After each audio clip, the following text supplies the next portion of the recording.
선생님 안녕하십니까? 박수부터 합니다. 아이고, 박수 많이 쳐주세요. 감사합니다.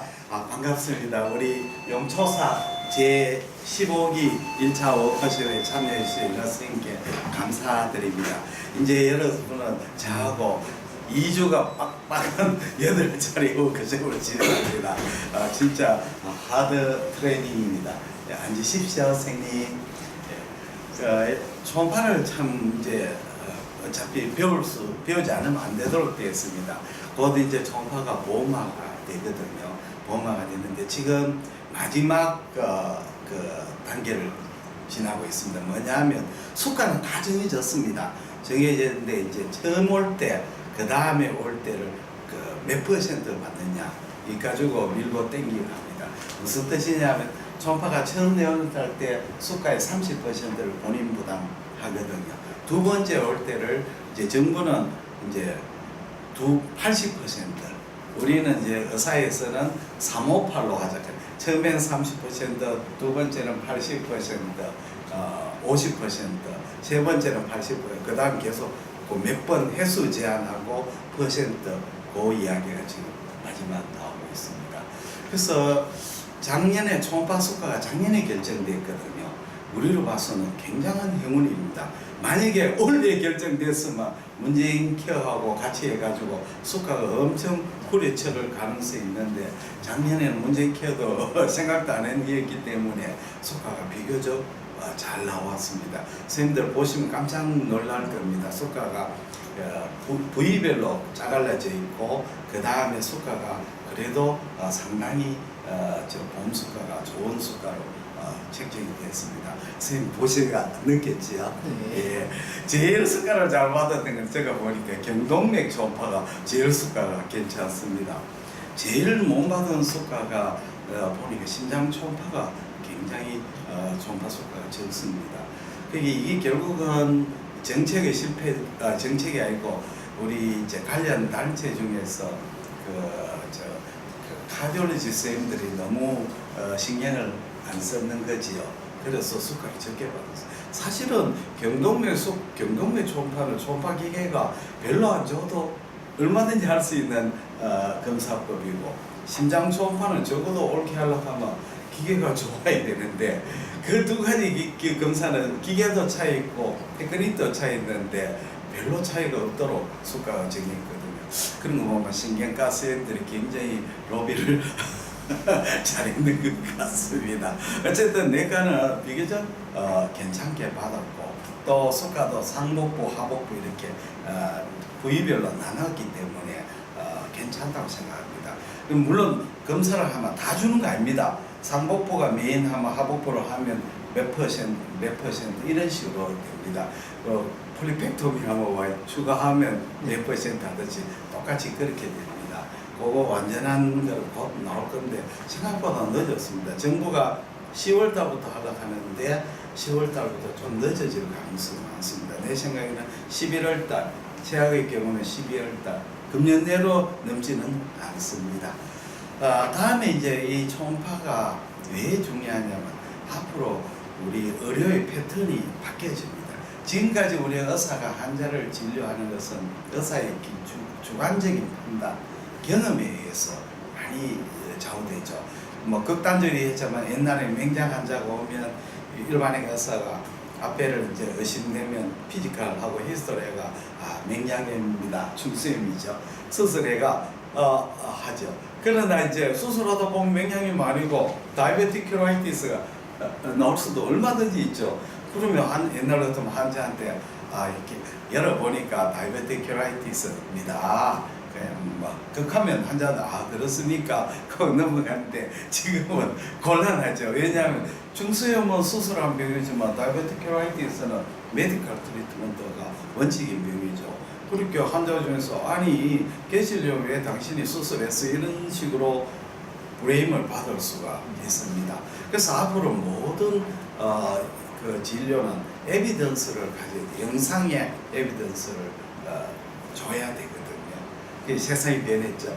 그 다음에 또 문제는 인공지능이 앞으로 이제 AI가 점점 발달돼가 이 인공지능으로 진행이 되기 때문에 모든 우리가 진료한 영상이 아마 그 중앙 그쪽으로 다 줘야 돈을 줄 겁니다. 가령 우리가 초음파를 했으면 초음파 영상을 그 됩니까? 심평원에 거기에다가 데이터를 전송해야만이 검사했는 걸 인정받고 수가를 받는 시대가 됩니다.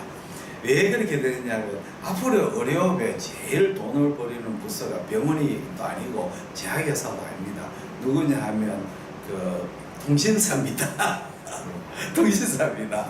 그러니까 뭡니까? 지금 우리가 많이 쓰는 사람도 SK에서 좀 샀거든요.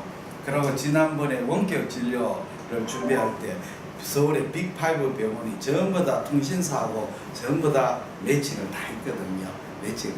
그래서 이제 앞으로 의사가 진료하면 그 데이터가 전부 다 통신사가 그 데이터를 분석해가 그걸 사람 이제 팔게 되는 거죠. 선생님 같으면 송파구 같으면 송파 사거리에는 무슨 환자가 많고 송파 사거리에 열려있고 송파 사거리에는 어떤 노인들이 많고 그게 다 분석이 돼가 뭐 슈퍼마켓이나 이런 데는 우리 송파 사거리 여기 잡화점에는 무슨 기저귀를 많이 갖다 놔야 된다 따라는 이런 식으로 그게 다 돼버리는 거죠.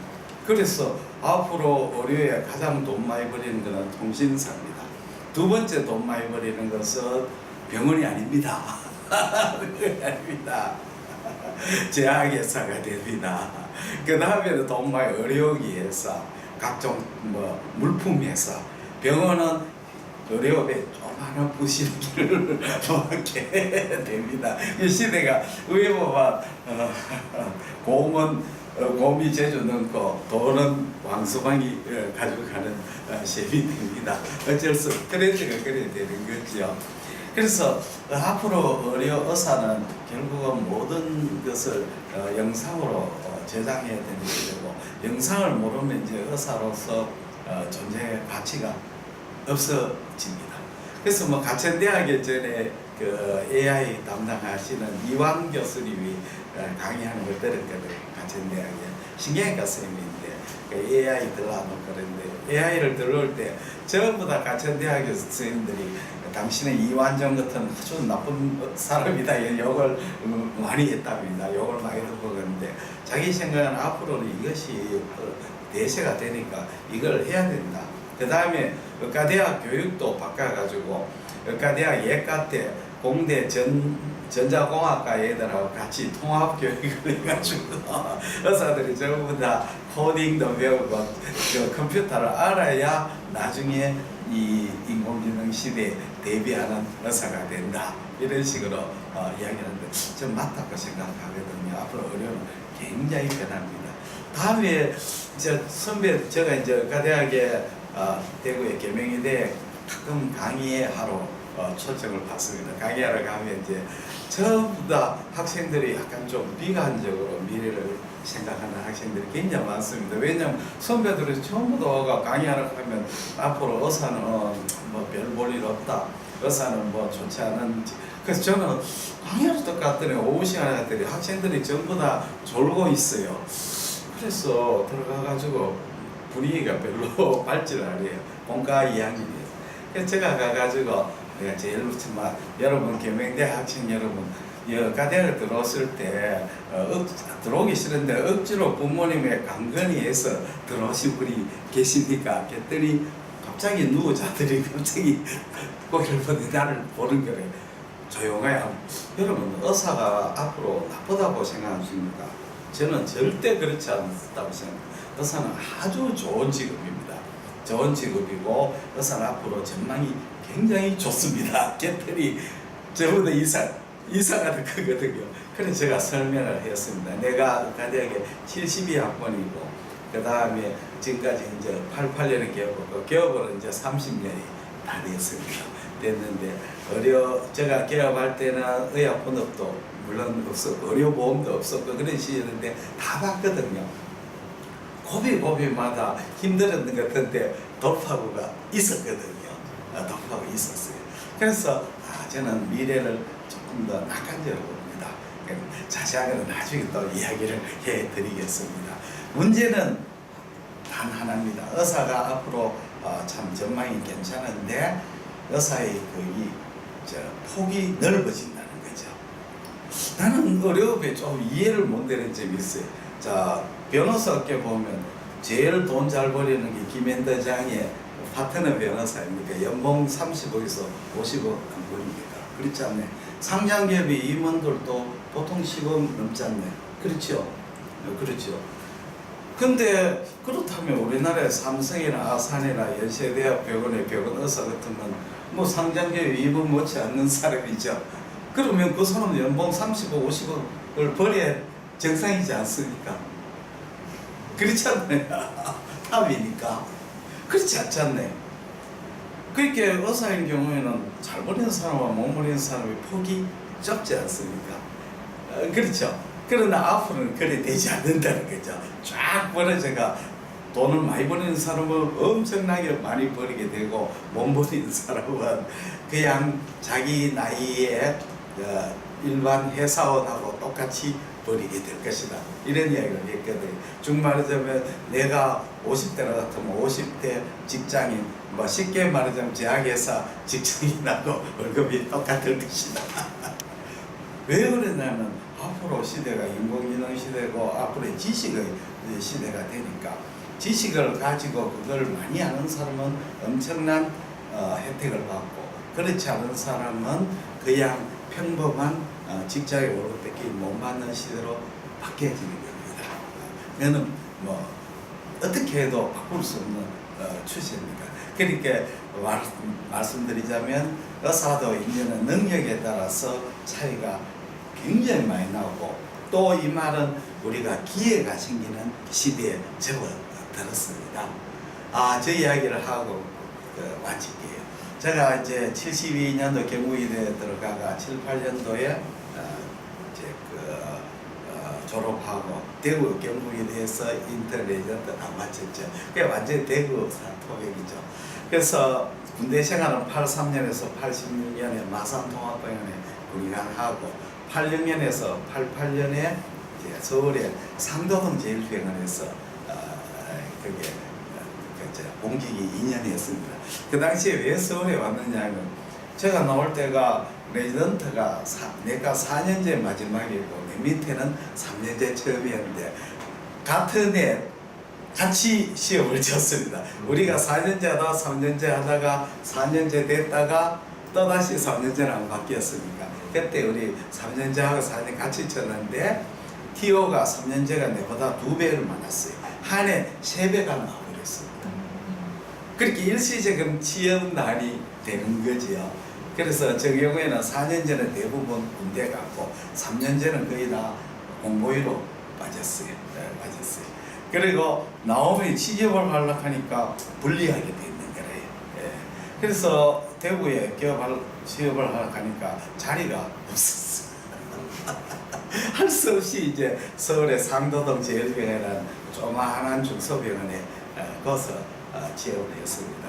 그 병원은 아주 뭐 2년간 정말 인생에 즐겁게 지냈습니다. 정형외과 병원인데 뭐 우리 원장님이 경북의대 나오시고 서울 백병원 트레이닝했고 정형외과 선생님인데 내과 1년 하시다가 내과가 마음에 안 들어가 때려치우고 군대 갔다가 백병원 정형외과 하시고 특이한 분이죠. 그러니까 내과도 아시고 정형외과도 하시는 분이거든요. 그래서 이분은 내과를 1년 했는 게 굉장히 도움이 됩니다. 왜냐하면 정형외과 안 좋으면 고혈압, 당뇨병 뭐 오면 자기가 다 처방하고 정형외과에서 다 하는 거예요. 그래서 저는 뭐 할 일이 별로 없었습니다. 그 병원에 이제 일반외과 선생님이 있었는데 이분은 경북의대 나오고 서울 한양대학교에서 트레이닝 하시는데 돌아가신 거예요. 이분이 일반외과 의사인데 스토마 캔서를 들어가셨습니다. 참 소방서에 불났는 거죠. 사무의과 의사가 서비컬 캔서로 들어가는 거랑 비슷한 이야기가 됩니다. 이분이 초음파 기계를 가지고 있었어요. 포탑을 위해서가. 그래서 GB는 잘 보였거든요. 그래서 GB 환자가 오면 저한테 이제 전화를 하는 거래. 김과장 내 방에 와요. 가면 이제 가보면 이제 클래식 시스타이티에서는 지비 스톤을 총파로 보여주면서 이렇게 보인다. 상당히 많이 배웠어요. 그래서 제가 이제 그 선생님 총파 좀 가르쳐 주십시오. 그래 가르쳐 주지 하고 끝나고 난 뒤에 기계는 캐비넷 안에 딱 제가 2년 손도 못 댔습니다. 그 후에 이제 2년 차 때 말 때 저희 아버님이 공무원이셨는데 이제 명예퇴직가 갑자기 대구에 개업하겠대. 저는 2달 만에 개업했어요. 번개불에 공부하고 먹듯이 했습니다. 개업 전날까지 엑스레이실 못 친다고 끝나니까 새벽 1시였어요. 그때 정신 없었습니다. 지금도 그건 기억됩니다. 88년 개업하고 이제 총파를 했는 것은 배웠는 거는 95년도입니다. 저는 총파 늦었습니다. 그 당시에 대구에 내과 선생님하고 총파하시는 분이 몇 분이 계셨어요. 잘 하시는 계셨는데 95년도에 이제 우리 병원 옆에 대경영상의학과라고 범어네거리죠. 서울의 강남 사거리와 똑같은 것이 범어네거리입니다. 거기에 대경영상의학과가 오픈하면서 원장님이 내한테 총파를 가르쳐 줬습니다. 그래서 저 병원에 와가 형님 총파 좀 하시죠. 그래. 그때 총파 기계가 없을까 할 생각을 못했죠. 그렇게 안 그래도 뭔가 개업 7년쯤 되는 거 권태기도 가졌고 뭔가를 하고 싶었는데 이제 총파를 가르쳐 준다 하니 얼마나 반갑습니까. 그래서 총파 기계를 이제 소노에이스라는 메디슨 기계를 사고 이제 샀습니다. 사니까 이제 후배님이 오셔가 내한테 총파를 가르쳐 줬어요. 한 5일간 아침에 와가 한 30분 정도 가르쳐 주고 갔어요. 가면서 하는 말이 형님 잘해보십시오. 하면서 갔는데 잘 안 되죠. 선생님은 하는 거 보니 너무 쉬운데 나는 해보니까 안 돼요. 이 선생님이 와 나를 총파를 가르쳐 줬겠습니까? 좀 이상하지요. 돈도 안 받고 왜 가르쳐 줬겠습니까? 이유가 있죠. CT를 보답하게 했어요. CT가 당시에 비보험이고 내가 그 당시에 환자가 굉장히 많았거든요. 우리 동네가 약간 못 사는 시청이었습니다. 약간 인구 밀집되고 조금 경제 형편이 조금 낮은 동네라서 환자가 굉장히 많았습니다. 그것도 또 CT 찍을 환자가 무척 많았거든요. 그래서 환자들을 막 이제 총파하면 조금이라도 모르면 이제 CT를 보내는 거죠. 그래서 하루에 CT 건수가 3개 내지 4개를 보냈습니다. 안 믿어지죠. 그 당시에는 건강검진도 없는 시절이니까 보냈습니다. 그러면 제가 이제 퇴근 후에 연습 방송상에 갑니다. 가면 그 후배님이 저한테 이제 커피, 과자, 먹을 것도 갖다 놓고 이제 자기가 나와가 프레젠테이션 합니다. 형님이 보낸 초파 사진은 이렇고 CT는 이렇고 진단이 이렇습니다. 그래서 설명을 해줍니다. 그러니까 매일 퇴근하면서 영상의학과 특강을 받으면서 초음파하고 CT 특강을 받았습니다. 그래서 한 6개월을 배우니까 좀 뭔가 개념이 좀 잡히는 거래요. 그래서 저는 늘 이런 말 합니다. 초음파를 서당계 3년은 풍을 없는데 초음파는 한 6개월 정도 하면 잘은 못하지만 그래도 전반적인 이제 개념은 생긴다. 이런 말을 합니다. 6개월 열심히 하면 생깁니다. 그렇습니다. 근데 초음파를 이제 다른 검사하고 참 어려운 점이 있습니다. 다른 검사는 우리가 독학도 되고 책을 열심히 보고 그러면 공부가 되죠. 그러나 초음파는 독학이 굉장히 어렵습니다. 독학이 될 것 같으면 여러분 이 시간에 올 이유가 전혀 없습니다. 이렇게 그럼 초음파가 왜 독학이 어렵냐면 첫째는 초음파 스캔법이죠. 그러니까 초음파를 올바르게 스캔해야만이 정확한 영상을 만들 수 있죠. 그러니까 초음파는 검사하면서 검사자가 진단하는 거죠. 그렇지 않습니까? 그러니까 잘못 스캔하면 스캔 방법이 정확히 잘 돼야 됩니다. 그래서 선생님이 8차례 저하고 공부하는 것은 제일 목적은 초음파 스캔법을 배우는 겁니다. 근데 책에 보면 초음파 교재에 보면 스캔법이 나와 있습니다만 그거는 아주 잘 나온 영상을 냈는 거죠. 실제로 그 영상을 만들기 위해서 잘못난 영상 그 10배나 더 넘을 겁니다. 그리고 이 초음파 영상의 스캔법의 노하우를 말로 설명하기가 굉장히 어렵습니다. 그게 결국은 노하우 아닙니까? 비법이죠. 이걸 비법이나 노하우를 말로 설명하거나 진짜 이거는 어려운 겁니다. 그래서 우리가 이제 사제식, 도제식 교육이 필요하지 않습니까? 의학이 온라인 교육을 안 되는 거는 결국은 위에 선배나 한 해 위에 선배나 스텝, 주니어 스텝이 밑에 레이저한테 뭐라 하면서 야단치면서 배우는 것이 결국은 교육이 아닙니까? 그렇지요? 그렇게 되는 겁니다. 스케이프거든요. 두 번째 어려운 것이 뭐냐면 영상의 판독법입니다. 저는 이제 스캔법이 처음에는 옳게 배우지도 않았죠. 뭐 하는 것만 봤는데 해보니 무지하게 시행착오를 거쳤지만 그러나 이제 시간이 지나게 그게 극복은 됐는데 영상의 해석은 정말 극복이 안 됩니다. 그래서 이제 공부를 하고 초음파 책을 또 찾아보니 사가지고 읽어보니까 곤란한 점이 생겼어요. 우리가 영상의 초음파에서는 무에코, 저에코, 고에코, 아이소에코, 강에코가 나는데 질환 하나에 고에코, 에코가 하나면 얼마나 좋겠습니까? 간혈관 종은 고에코다 하면 얼마나 여기 간혈관 종 고에코인데 책을 보면 조금 읽으면 그렇지 않죠. 간혈관 종은 작은 혈관 종은 고에코고 이 혈관 종이 리버 시로시스나 패티 리버에서는 저에코가 되잖아요.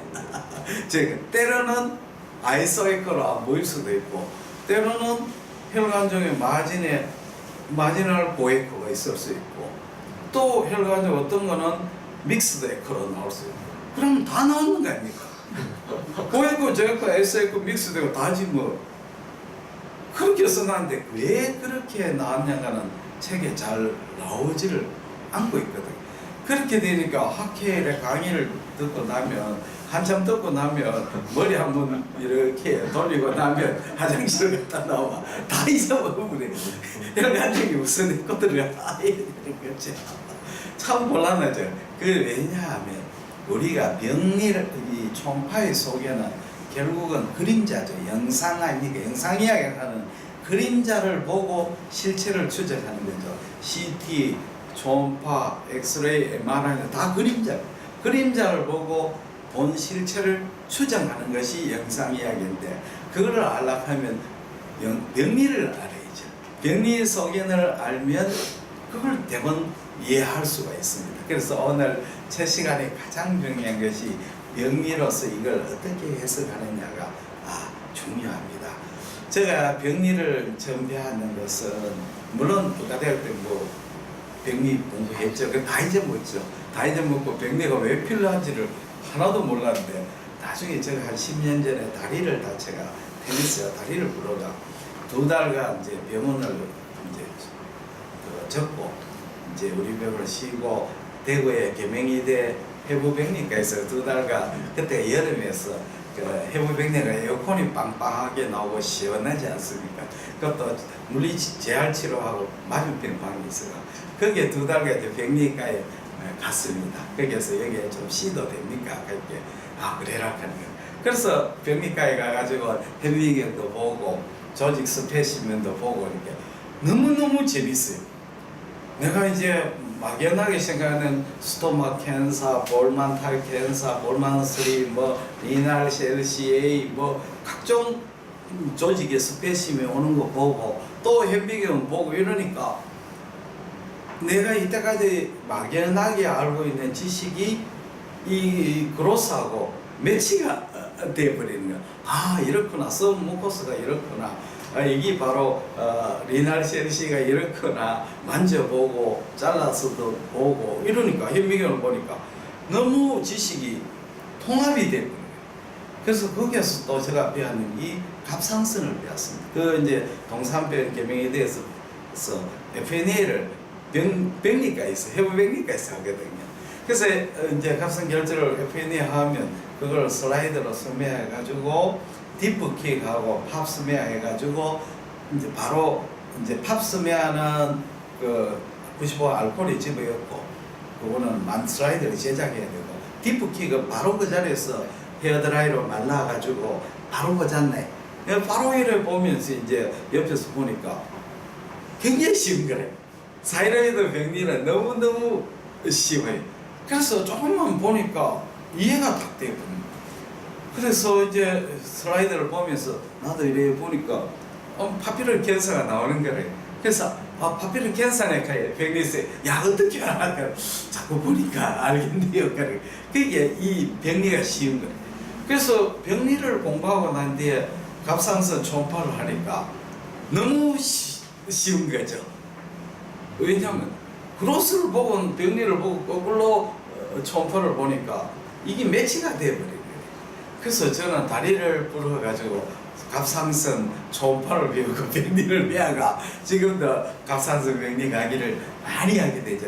그래서 사람의 일생을 보면요, 이게 전화위복이라고 하는 말이 있는데, 다리를 만약에 내가 안 불었으면 내가 우리 집 사람한테 병원 2달 쉬고 동산병이나 병리병으로 가겠습니다 하면 우리 집 사람 뭐라 하겠어요? 당신은 좀 뭔가 이상해졌는 거 아니에요? 분명히 그랬을 겁니다. 도저히 이해가 안 되잖아요. 그렇습니다. 그래서 오늘 선생님들한테 병리를 강의해 드립니다. 자, 시작하겠습니다. 지금부터 강의는 병리 위주 강의인데 재밌게 들어주십시오. 자, 초음파 영상을 이해합니다. 초음파 영상을 이해. 이건 이제 잘 나오네.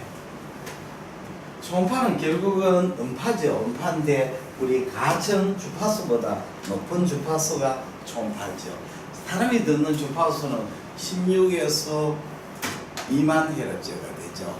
헤르츠 주파수가 헤르츠가 됩니다. 가청 주파수죠. 주파수입니다. 자연계에서 초음파를 사용한 동물은 2개 있지 않습니까? 돌고래, 박쥐. 우리 친구가 있니까? 좀 열어주십시오. 돌고래, 박쥐, 돌고래 2개입니다. 친구입니다. 그럼 박쥐가 쓰는 초음파하고 돌고래가 쓰는 주파수가 같은 초음파지만 프리퀀시가 다릅니다. 선생님 어서 오십시오. 이 자리 여기 있으니까 이 자를 저기 끄집어 내가 조금 당겨 주십시오. 한 칸만 더 보이자 가지고 보이자 가지고 오세요. 불편하지만 주파수가 틀립니다. 박쥐가 쓰는 주파수가 굉장히 높습니다. 왜냐하면 근접거리에 벌레를 잡으려고 하면 해상도가 좋아야 되잖아요. 그렇게 주파수가 높습니다. 주파수가 높죠. 주파수가 높은 주파수는 해상력은 좋지만 멀리 가지는 못합니다. 돌고래가 쓰는 것도 돌고래는 멀리까지 가야 되죠.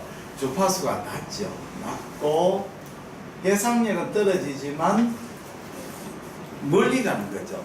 그런데 우리가 의학에서는 주파수는 어떠냐? 의학용 주파수는 굉장히 높습니다.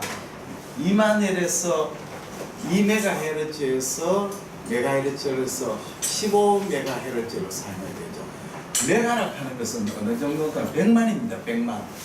200만에서 1500만 헤르츠입니다. 엄청 높습니다.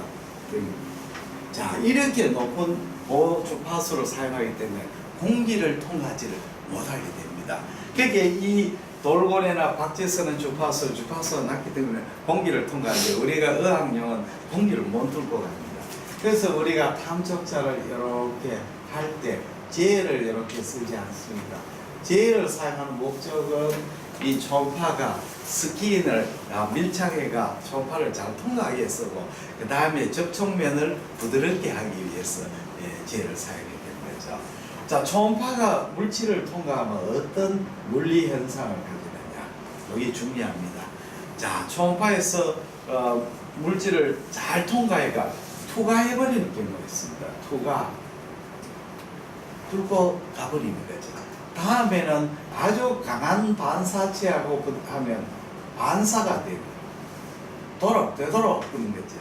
그 다음에는 초음파가 통과하면서 감쇄를 일으키는 거죠. 감색, 이게 흡수가 되는 거죠. 흡수가 되면서 참참참차 들어가면서 초음파가 약해지는 거죠. 그 다음에 초음파가 가서 산란을 일으킵니다. 산란. 그 다음에 초음파가 가면서 굴절을 일으킵니다. 경계면에서 굴절을 일으키죠. 그러니까 반사, 산란, 투과, 감색, 굴절 이런 물리 현상을 일으키게 됩니다. 그래서 이걸 잘 아시면 이해가 됩니다. 자, 그러면 우리가 초음파에서 에코가 크게 나오면 강에코,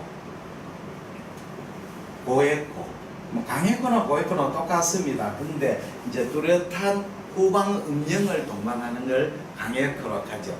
제가 저는 한글 파일 한번 읽어보셨습니까? 안 읽어봤어요. 그걸 읽어봐야 됩니다. 어떤 선생님 그걸 책자로 만들어가지고 공부하시는 분인데 지난번에는 반 이상의 책을 만들어 가지고 하시는데 이번 팀은 너무 예습을 안 했는 것 같아요. 읽으셔야 됩니다. 후방 음영이 있는 거죠. 그 다음에 저에코, 무에코, 그 다음에 등에코 이렇게 나눠지는 거죠. 그래서 이 에코의 구별은 절대 기준이 아니고 상대 기준이라는 거예요. 초음파의 그 에코는 절대치가 아니고 상대치입니다. 상대평가입니다. 꼭 그걸 아셔야 됩니다. 자, 그렇게 그러면 초음파에서 우리가 고에코, 저에코의 개념은 어떤 물질이 부딪혀가 많이 초음파가 많이 들어오면 에코가 높은 거고 초음파가 많이 안 들어오면 저에코가 되는 거, 하나도 안 들어오면 무에코가 되는 거죠. 물질이 딱딱하고 소프트하고는 아무 관계가 없습니다. 반사하고 관계되는 거죠. 제가 옛날에 제일 오해했는 게 바로 초음파는 고에코는 딱딱한 물질이고 소프트한 물질은 저에코인 줄 알았어요. 아니지 않나요? 전혀 물질에 딱한 관계 없습니다.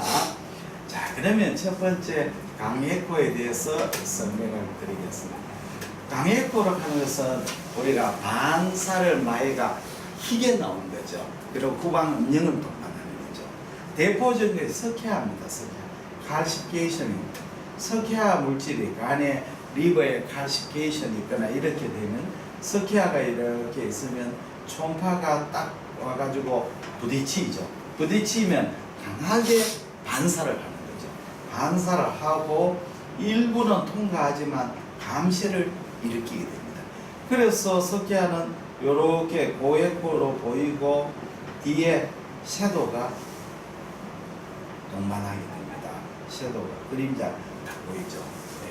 그러니까 석회화는 뒤에 그림자가 클리어한 마진이 클리어한 섀도우를 만든다. 이 중요합니다.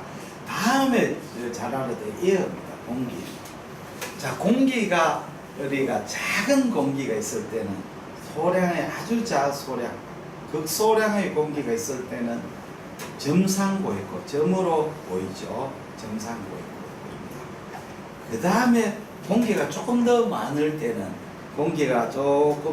때는, 이렇게 대상, 밴드, 대상 포징할 때 그 대자입니다. 이렇게 보이고 뒤쪽에 섀도우를 만듭니다. 섀도우를 만드는데 이 섀도우는 덧대한 섀도우가 되죠. 그러니까 공기 사이에 초음파 빔이 통과하니까 뒤에 덧대한 섀도우. 우리 시네마 천국에 나오는 그 영화 보면 비가 줄줄줄줄 안 나옵니까? 요새는 필름이 디지털 필름이기 때문에 이런 게 없죠. 옛날에는 영화 필름 할 때는 전부 다 개봉관, 재개봉 3.6극장 가면 영화 필름이 비가 줄줄줄줄 왔습니다. 그때는 극장마다 1, 2극장도 개봉 시간이 좀 틀렸습니다. A극장은 같은 프로 9시에 하고 B극장 9시 반, C극장 10시 이렇게 돼요. 왜 그러냐면 필름 한 통을 가지고 A극장에서 돌리가 다 돌리면 오토바이로 B극장에 가고 B극장에서 C극장 가고 뺑 돌려가지고 있는데 가끔 이제 거기 늦어집에 이제 영화 한창 신나게 나오다가 영화가 끊깁니다. 그 뒤에 보고 오토바이 타고 왔는 배달콜이 필름 둥둥 떨어지게 보입니다. 옛날에 그랬습니다.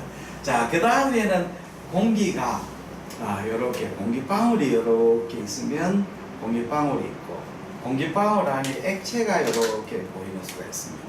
공기방울 안에 여기 액체가 보이면 이렇게 되면 이제 마치 호흡하고 같은 역할을 합니다. 공기방울 사이에 요 액체가 이렇게 보이다. 초음파빔이 여기에 들어가가 리버버레이션을 일으켜버립니다. 그래서 저 보에코 뒤에 이런 보에코, 요걸 링다운 아티팩트를 합니다. 링다운 아티팩트. 그게 공기방울 사이에 액체 안에 초음파빔이 가가 호흡 역할을 합니다. 우리 유성기 들어보신 분 있지? 유성기 바늘에 타면 소리 아주 가는데 유성기 호흡을 통하면 엄청 큰 소리가 되는 거지요. 그래서 초음파빔이 요 공기방울에서 이 리버브레이션 증폭이 되고 링다운 아티팩트구나. 그 다음에 스토막이나 콜론 같은데 공기가 엄청 많이 들어갈 때 대량의 공기가 있을 때는 이것이 리버브레이션 아티팩트를 일으켜 가지고 이렇게 반향 현상을 만듭니다. 이런 것이 이제 공기의 소견입니다. 그래서 이런 소견 때문에 이것이 공기구나 하는 것을 우리가 알 수 있는 소견이 됩니다. 다음에는 우리가 이제 보에코에 대해서 설명을 드리겠습니다. 자, 지금부터 약간 어렵습니다. 첫 번째 보에코는 지방이죠. 자, 요건 조금 선생님들이 설명을. 우리가 리버에 패티 리버 되면 보에코로 보이지 않습니까? 패티 리버가 왜 보에코로 보이느냐? 이래 이제 질문을 하면 답을 해줘. 좀 이걸 해석하려고 하면 좀 설명이 필요합니다. 자, 간에 리버가 초음파를 해보면 위에는 이렇게 보에코로 보이고 밑에 갈수록 보에코 보이고 음양 감쇄를 이렇게 밑에는 저에코로 보이죠. 왜냐하면 초음파 빔이 반사를 마이가 올라와 버리고 밑에 갈수록 통과하는 빔이 없으니까 새까맣게 되어버리는 거죠. 자, 그러면 초음파에서 지방간이 왜 보에코로 보이냐를 이제 병리학적으로 설명을 해야 됩니다. 리버에 패티 리버에는 이렇게 헤파토사이트가 있고 여기에 뉴클레우스가 있고 여기에 이제 펫 글로불이 이렇게 있는 거죠. 펫 여기 펫이죠. 요거는 트리그리셔라이드하고 포스포리피드가 꽉 사이토플라에 꽉 채워져 있는 거죠. 자, 이렇게 되면 초음파 빔이 요 펫 글로불이 하나하나 반사되는 게 아닙니다. 요게 점상 보에코가 보이는데 요 점상 보에코는 펫의 하나하나가 반사되는 것이 아닙니다. 그걸 설명해 드릴게요. 자, 그러면 초음파 빔이 와가지고 펫에 딱 부딪히면 반사가 되는 게 아니고 산란을 일으킵니다. 산란을 일으키죠. 이렇게 산란을 일으키죠. 그러면 산란파가 생기는데 여기 옆에 있는 인접된 헤파토사이트의 산란파하고 서메이션 합쳐집니다. 무슨 말이냐면 여기에 와가 산란파가 생기고 여기에 또 산란파가 생기고 그래서 요 산란파가 합쳐져 가지고 위로 반사가 됩니다. 이렇게 산란파의 합성으로 올라오는 겁니다. 합성으로. 그러니까 그 패티 리버에서 점상 보에코는 그 펫의 헤파토사의 펫 하나하나가 아니고 여러 개의 무수한 부딪혀 가지고 거기에 합쳐져가 위로 올라오는 겁니다. 자, 이게 왜 중요하냐면 우리가 지방이면 무조건 보에코가 아닙니다. 서브큐타니스 펫은 저에코로 보이죠. 저에코로 보입니다. 마가린 지방의 딱딱한 마가린은 고에코로 보이는데 녹은 마가린은 저에코로 보여요. 왜 그러냐면 마가린이 굳어질 때 그럴 때는 지방 굳어 그 안에 공기가 들어가잖아요. 공기가 들어가 초음파의 지방하고 부딪혀 가지고 공기를 서메이션 해가지고 반사가 돼요. 그 말은 뭐냐면 이게 산란이 서메이션 돼가 위로 올라오면 두 가지 전제 조건이 필요합니다. 첫째는 요 반사되는 것이 아주 밀착이 돼야 돼요. 그래야 요 산란파들이 합쳐지죠. 그 다음에 중요한 조건은 폐 위에 다른 물질이 있어줘야 됩니다. 그렇게 우리가 리버의 패티 리버는 헤파토사이트의 팻도 있고 주위에 베설도 있고 커넥티브 티슈도 있고 이런 조직이 있잖아요. 그렇게 그 반사가 스메이션 되는 매개 물질이 있어줘야 돼요. 그러나 우리가 지방간에서는 지방간이 아닌 서브큐타네 팻은 완전 팻만 돼 있으니까 초음파가 산란이 들어가서 스메이션을 일으킬 수 있는 매개 물질이 없는 거죠. 이해가 되셨죠? 예, 조금 요 말이 어렵습니다. 그 다음에는 우리가 이제 요 다음에 씹습니다. 다음에 또 지방간에 대해서 조금 더 이야기할 게 있습니다. 지방에 대해서. 그 다음에 콜레스테롤입니다. 콜레스테롤, 우리가 콜레스테롤에서 대표적인 폴립 있고 스톤 있죠. 결석이 있습니다. 콜레스테롤 담낭 콜레스테롤 폴립하고 결석의 감별점은 크게 두 가지죠. 폴립은 섀도가 없고 스톤은 섀도가 있고, 폴립은 안 움직이고 스톤은 움직인다. 이게 이제 제일 중요한 감별이죠. 그러면 왜 그러면 폴립은 섀도가 없고 스톤은 섀도가 있느냐? 좀 궁금하지 않습니까? 당연하죠. 그런데 병리학으로 보면 아주 단순하지요. 자, 결석인 경우는 콜레스테롤 스톤이 이렇게 있습니다. 여기에 담즙이죠. 담즙이고 이건 담석입니다. 자, 또 중요한 설명을 해보겠습니다. 초음파는 물질 자체가 강한 반사체일 때 반사를 일으키고, 또 하나 중요한 조건은 두 물질 사이의 음양 계면차가 클 때는 강한 반사를 일으킵니다. 그게 무슨 뜻이냐면 모든 물질은 초음파가 전달 속도가 정해져 있습니다. 그러니까 지방에 전달되죠. 근육, 물, 전부 다 전달 임피던스라고 하죠. 이게 정해져 있는데 두 물질이 경계면에서 한 물질하고 다른 물질이 음양의 임피던스 차이가 굉장히 클 때는 그 경계면에서 강하게 반사를 합니다.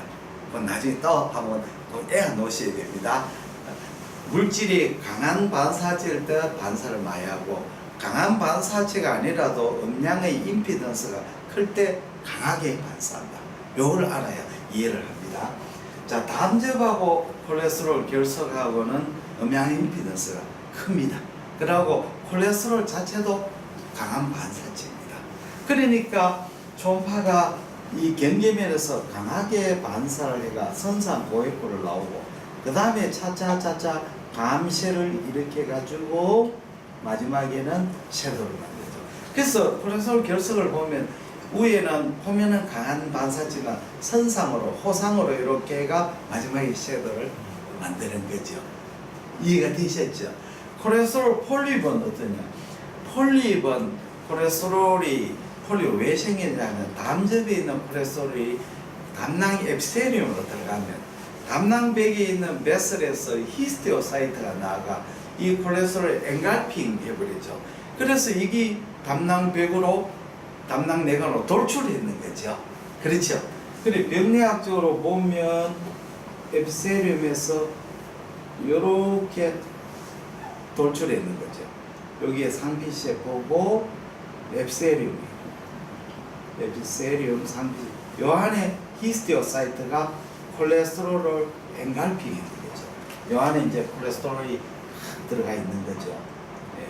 자, 초음파가 빔이 들어가가 콜레스테롤하고 부딪히면 지방간하고 똑같은 효과를 산란을 일으키죠. 그래서 주위에 있는 커넥티브 티슈하고 해서 스메이션을 일으키고 올라오는 거죠. 그래서 콜레스테롤 폴립을 보면 어떠냐 하면 이렇게 폴립 안에 점상고획부로 이렇게 보이죠. 그 다음에는 담낭백하고 좀 떨어져 있는 것처럼 보이죠. 사실은 여기에 스토크가 있는데 스토크가 워낙 가늘기 때문에 초음파에서 안 보이는 거죠. 그렇죠. 이해가 되셨죠? 자, 스메이션대가 고획도 되는데 주위에 커넥티브 티슈는 초음파를 잘 통과하기 때문에 섀도를 만들지 않는 거죠. 이해가 되셨죠? 여기 계시는 믿음이 너무 약해가 안 되겠어요. 믿음이 약하면 예수님의 부활을 안 믿거든요. 좀 믿음이 8차례 오코쇼토의 믿음을 강한 믿음을 갖도록 해야 되겠습니다. 자, 그래서 폴립은 콜레스테롤 히스테오사인의 콜레스테롤 반사를 해가 스메이션 돼가 점상 고액호로 만드는데 주위의 커넥티브 티슈는 초음파 빔을 잘 통과해서 섀도를 만들지 않는다. 요래 외우면 됩니다. 네, 다음에 너무 모를 때는 그냥 진도 나가는 게 좋습니다. 모르는 걸 다 끝까지 하려다가는 납치하죠. 끝까지 하겠어. 빨리 나가야 됩니다. 다음에는 콜로이드입니다. 콜로이드. 자, 우리 콜로이드 대표적인 것이 갑상선 사이로이드 아닙니까? 사이로이드를 초음파로 해보면 사이로이드는 어떻게 나오냐면 요렇게 사이로이드 실질은 고액호로 보이죠. 고액호. 자, 사이로이드 실질은 왜 고액호로 보이느냐? 이 사이로이드는 물주머니죠. 해부학적으로 보면 폴리클이 이렇게 구성되어 있습니다. 폴리클이 들어있는데 폴리큘러 에피셀리움이 있고 여기에 콜로이드가 있고 콜로이드가 있죠. 이 물주머니가 꽉 차가 있는 거죠. 초음파 빔이 에피셀리움하고 콜로이드하고 강한 반사를 이끌고 콜로이드 자체도 강한 반사체이니까 초음파는 사이로이드는 고액호로 실제됩니다. 사이로이드에 캔서가 생기면 어떤 일이 생겼습니까? 사이로이드의 유도암이 대표적이죠. 유도암이 생기면 자, 에피셀리움에서 암이 생기가 암세포가 이렇게 막 증식이 되죠. 그리고 주위를 막 침범합니다. 이게 이제 유도암 중에서도 침륜성 유도암 생깁니다. 자, 사이로이드 유도암은 조직학적으로 어떻게 되어 있느냐? 병리 강의하는 거죠. 조직학적으로 유도라 하는 말이 파필러리라는 뜻이거든요. 파필러리. 어떤 식으로 되어 있냐면, 자, 파이브로 바스큘러 번들이 있고, 파이브로 바스큘러 번들이죠. 파이브로 바스큘러 번들. 이 파이브로 티슈 안에 베슬이 있다는 뜻이죠. 뭐 심오한 뜻이 있는 게 아니고 파이브로 티슈 안에 혈관이 이렇게 쭉쭉쭉 있다는 뜻이고, 거기에 세포들이 포도송이처럼 있는 거죠. 이게 파필러리죠. 포도송이처럼 막 세포가 막 정식해가 있습니다. 그렇죠? 자, 우리가 그 초음파를 보면 암들은 대부분 저액호를 보이는 경우가 많습니다. 왜 저액호는 세포가 밀집이 되어버리면 균질하게 돼가 초음파에 반사를 별 안 일으키죠. 무슨 뜻이냐면 세포가 엄청 많아져 버리면 균질해져 버리잖아요. 세포가 드문드문 있으면 주위에 조직하고 세포하고 경계면이 많이 생겨가 반사가는데 헤파토사이트나 HCC도 그렇고 파피로 캔서 세포가 밀집돼 버리면 균질한 조직이 돼가 초음파가 반사를 안 일으키기가 잘 통과하지 않아요. 그래서 저액호로 되는 겁니다. 그래서 갑상선의 유도암의 네 가지 소견이 있죠. 첫째는 뭐냐? 갑상선 유도암에서는 경계가 불규칙하죠. 그러니까 경계가 로비레이티드 또는 스피큐레이티드 뾰족뾰족하거나 이런 식으로 보이죠. 이거는 무슨 뜻이냐면 암이 주위 조직으로 파먹어 들어가는 거죠. 그러니까 암이 자랄 방법은 두 가지가 있습니다. 하나는 암이 점점 덩어리가 점점 팽창성 발육하는 암이죠. 그렇죠. 또 하나의 암은 침륜해가 들어가는 암이죠. 대체로 팽창성 발육하는 암은 뱃살이 많은 거죠. 침륜해하면 뱃살이 적은 암이죠.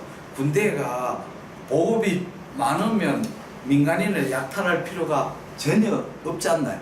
보급이 없으면 왜 됩니까? 민간인을 약탈해야 되는 거 아닙니까? 똑같은 거죠. 하이퍼바스큘러 종양은 팽창성 발육하고 뱃살이 적은 종양은 침륜해로 남은 혈관 뺏어 먹어야 되는 거죠.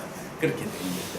이거는 이제 그 파피럴 캔서는 침륜행을 하기 때문에 그 다음에 에코가 저에코로 보이는 거죠. 왜 저에코로 보이냐? 종양이 세포가 밀집돼가 초음파가 잘 통과하고 그 다음에 콜로이드를 없애버리고 그러니까 저에코 보이죠. 그 다음에 형태가 안에 보면 마이크로 칼시피케이션을 보입니다. 마이크로 칼시피케이션. 요거는 삼호마 바디거든요. 이 삼호마 바디가 무슨 뜻이냐면 요 세포들이 이 죽은 세포를 세포 주위에 칼시피케이션이 생깁니다. 라미네이터 칼시피케이션. 이것이 이제 고에코로 보입니다. 자, 우리가 칼시피케이션은 섀도우가 생긴다 하는데 요거는 섀도우가 안 보여요. 왜 그러냐면 우리가 석회화가 후방 음영을 나타나려면 적어도 크기가 3mm 정도 돼. 1, 2mm는 섀도우가 초음파의 해상력 때문에 섀도우 안 생깁니다. 그러니까 우리가 결속도 1mm, 2mm는 섀도우가 없습니다. 3mm는 돼줘야 나오거든요. 그러니까 마이크로갈시는 섀도우가 없어요. 그 다음에 형태가 보면 톨러된 화이트. 요건 뭐냐면 횡단상에서 이 AP 다이메타가 이 라테랄 다이메타, 트랜스버스 다이메타가 더 큰 거죠. 이제 이 암이라 하는 것은 이제 양아치 같은 놈이죠. 조폭이요, 양아치 같은 놈에서 주위의 사람들하고 관계없이 조폭은 그래 좀 낫다. 양아치죠. 조폭은 위계 질서가 좀 있잖아요. 그래서 주위 조직에 관계없이 지멋대로 잘하는 거죠. 그래서 이 톨러레, 이 네 가지가 이 파피르 캔서의 소견이죠. 이제 이해가 좀 되셨죠? 또 넘어갑니다. 그 다음에 고액으로 보이는 것은 파이브러스 티슈입니다. 파이브러스 티슈. 섬유 결합 조직. 파이브러스 티슈. 자, 섬유 결합 조직은 초음파에서 고액으로 보이는 경우가 많습니다만은 반드시 그렇지 않습니다. 그걸 예를 들자면 우리가 이제 제일 내과 선생님한테 이해하기 쉬운 것은 콜란지오시, 그 말초형 페리페럴 콜란지오시, 당간세포, 콜란지오시의 경우에는 고액으로 보이는 경우가 많습니다. 왜냐하면 콜란지오시는 단단함에서 생기죠. 말초 단간은 직경켜봐야 1mm밖에 안 됩니다. 그러니까 거기서 암이 생기면 필연적으로 주위 조직을 침륜해가 들어가야 됩니다. 침륜에 들어가면 그 파이브러 티슈가 생기죠. 데스모 플러스 리액션을 일으키는 거죠. 그렇죠. 암세포가 정상 조직이 하고 들어가면 정상 조직과 암 사이에는 격렬한 전쟁이 벌어지는 거죠. 파이브러 티슈. 그래서 섬유결합 조직이 굉장히 풍부하고 세포 성분은 적습니다. 그래서 말초형 단간암은 고에코로 보이는 경우다. 단간에서 생기니까 요렇게 뭐가 생깁니까? 말초 단간 확장이 생기죠. 왜냐하면 막혀버리니까. 이해가 되시죠? 말초 단간 확장이 생기니까 이제 막히니까 딜라테이션. 자, 그런데 파이브러 티슈가 많은 암은 전부 다 고에코냐? 그렇지도 않습니다. 대표적에서 췌장에 생긴 췌간암, 판크레아스 캔서. 췌장암에서 우리가 췌장암에서 90% 이상이 판크레아스 덕트에 생기기 때문에 췌장암 이꼴 췌간암이 되죠. 사실은 췌간 아닌데도 생기는 건 많습니다. 자, 그러면 췌간암에 대해서 조금 설명해 드리겠습니다. 췌장의 구조에 대해서 설명. 췌장은 이렇게 엔도크라인 그랜드하고 엑소크라인 그랜드가 생기죠. 이 엑소크라인 그랜드 에시나이가 있죠. 에시나에서 판크레아 닥트가 생기고 이 판크레아 닥트가 점점 합쳐져 가지고 마지막에 메인 판크레아 닥트를 만들게 되지 않습니까? 그렇죠. 요거는 스몰 판크레아 닥트고 요거는 라지 판크레아 닥트고 PD고 요거는 메인 판크레아 닥트죠. 그 다음에 주위에는 뭐가 있습니까? 랑가한스 아일랜드, 엔도크라인 그랜드죠. 랑가한스 아일랜드가 있습니다. 자, 아일랜드. 그러면 췌장암 중에서 랑가한스 아일랜드나 에시나에 생기는 종양은 팽창성 발육을 합니다. 종양 여기에서다 이렇게 점점 이렇게 커지는 거죠. 벌징하죠. 벌징. 랑가한스 아일랜드도 그렇고 이것도 벌징하는 거죠. 판크레아 닥트에 생기는 암은 어디서 생기냐면 라지 판크레아 닥트에 생기는 게 아니고 스몰 판크레아스 닥터에 생깁니다. 여기에서 오리진하는 거죠. 여기에서 체간암이 생깁니다. 체간암 발생은 여기서 생깁니다. 그러면 여기 췌장암이 이제 여기서 판크레아스 닥터를 해서 생기가 암이 주위를 침륜에 들어가죠. 침륜에 들어가 가지고 나중에 메인 판크레아스 닥터를 감싸게 되는 거죠. 그 메인 판크레아스에서 암이 생기는 게 아니고 여기에서 생기가 점점 커져가 주위 조직을 메인 판크레아스 닥터를 옵스트럭션 시켜버리면 판크레아스 닥터 디라테이션을 일으키는 거죠. 이게 왜 중요하냐면 판크레아스 캔서가 참 골치 아픈 거죠. 우리가 판크레아스 캔서가 생기면 이제 처음에는 조기에 진단하기가 어려운 원인이 이제 메인 스몰 판크레아스 암이 생겼는데 메인 판크레아스 닥터도 디라테이션 안 시키고 경우에 따라 CT에서도 잘 안 나오는 수도 있습니다. 안 나오는 수가 있는데 나중에 어느 시기에는 이제 판크레아스 닥터가 디라테이션 되고 그때 발견이 되죠. 자, 그러면 판크레아스 닥터의 캔서는 초음파 소견이 판크레아스 닥터가 딜라테이션 되고 여기에 종양이 이렇게 이제 체간 확장이죠. 그리고 췌장의 암은 체간암은 제거로 보입니다. 그런데 판크레아스 닥터 캔서는 파이브러 티슈가 굉장히 풍부하고 세포가 적죠. 그렇다면 고에코로 나와야 되는 거죠. 그런데 저희코는 왜 그러냐 하면 대체로 이제 판크레아스 캔서가 생길 때는 에이지가 좀 나이가 좀 많게 되고 그렇게 되면 에시나이도 아트로피 되고 이래 되면 주위에 그 결체 조직에 폐시 어큐뮬레이션 되어버립니다. 그래서 나이 든 사람이 판크레아스가 고에코로 보이거나 당뇨병 고지혈증 환자들이 판크레아스에 고에코로 보이는 것은 에시나 주위에 폐시 어큐뮬레이션 되는 거죠. 그러면 파이브러 티슈하고 팻하고 상대의 평가에 의해서 팻이 더 고에코가 되고 파이브러 티슈는 판크레아스 캔서는 상대적으로 제거됩니다. 그러니까 초음파의 영상은 절대치가 아니고 상대치라 하는 겁니다. 자, 예를 들자면 저 경북 저쪽에 청송에 한 20명 되는 학교에 공부 제일 잘하는 영어 제일 잘하는 1등 학생이 있었어요. 그 학생이 공부를 잘해가지고 서울 대원예고에 편입을 했단 말이에요. 가가 대한민국 1등 같으면 그것도 1등이겠죠. 그럴 확률은 별로 없지. 그러면 대원예고에서 중하가 되는 거죠. 상대평가 아닙니까? 자, 세계 육상에서 400m 계주가 제일 인기에 있는데 미국 대표팀이 400m 계주 1등 아닙니까? 그런데 우리나라 400m 계주 대표 선수를 미국 대표 선수에 딱 집어가 올림픽에 나가면 어떤 일이 생길까요? 예선 탈락이지. 예선 탈락이지 뭐 당연하죠. 3명 다 잘 달리는데 1명 못 달리면 뭐 다 예선 탈락이죠. 그게 마찬가지죠. 절대 평가가 아니고 상대 평가라는 걸 알아야 됩니다. 그 다음에 우리가 이제 중요한 것은 인플레메이션, 염증 세포가 침륜될 때는 침륜을 처음에는 고에코가 됩니다. 고에코. 자, 이게 굉장히 중요한 거.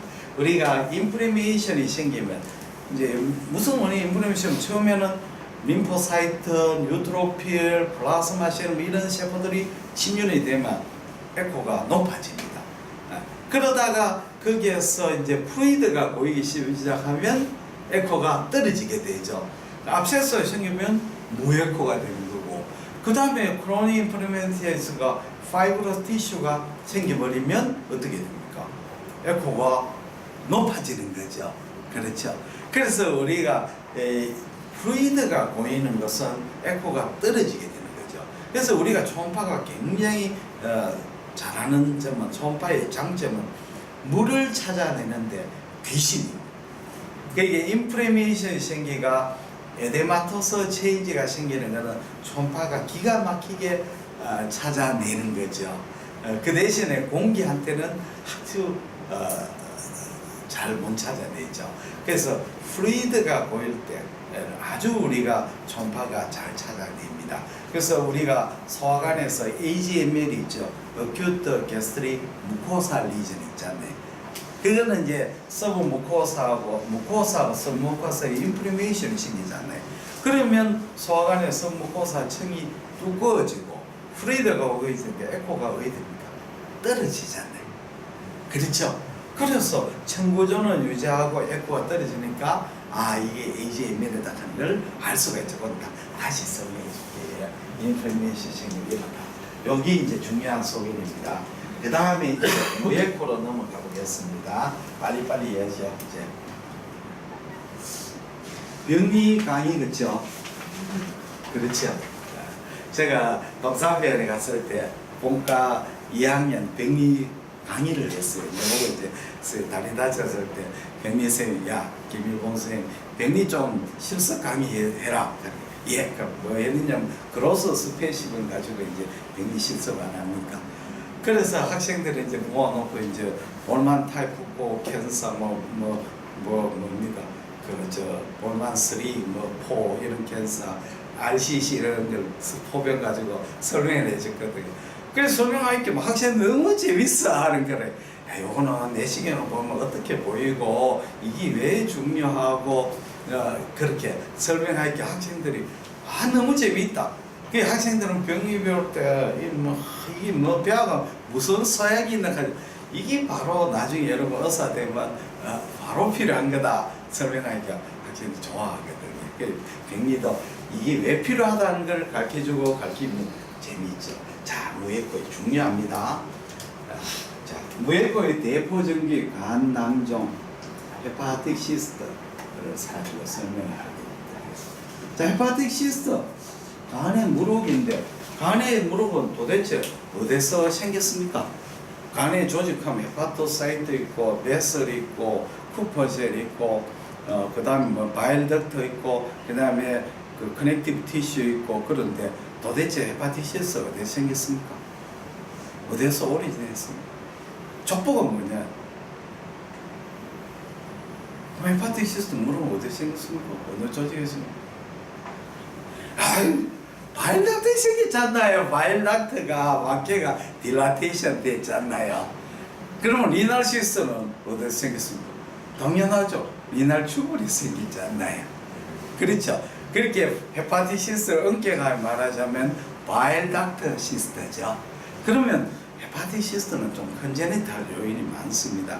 우리가 간에서 발생학적으로 바일닥트 시스가 메인 바일닥트하고 연결이 안 되는 렘넌트 바일닥트 있다가 거기 조금 더 크면서 액체가 보이면서 딜라테이션 되는 것이 헤파티시스죠. 그러면 헤파티시스는 결론적으로 말하자면 조직학적으로 보면 앱세리움으로 나뉘는 데 있죠. 요 에피세리움 바일닥트 에피세리움이죠. 자, 에피세리움. 자, 이거는 트루시스트죠. 트루시스트. 슈도시스트 하는 말 들어보셨죠? 대표적인 거 있습니까? 우리 많이 듣는 데가. 그렇죠. 췌장에 판크레아스 인더시스트 아닙니까? 자, 조금 이상하죠. 슈도시스트하고 트루시스트의 차이점이 뭘까요? 뭐 가지고 슈도시스트, 트루시스트입니까? 차이점. 예? 에피세리움 맞습니다. 에피세리움으로 라인이 되는 것은 트루시스트. 에피세리움이니까 판크레아스 슈도시스트는 판크레아타이티스 때문에 액체가 나오면 우리 몸에서 폐하고 그게 모멘툼화가 덮어 썼는 거 아닙니까? 그래서 시스트를 만드는 거죠. 자, 선생님 정확합니다.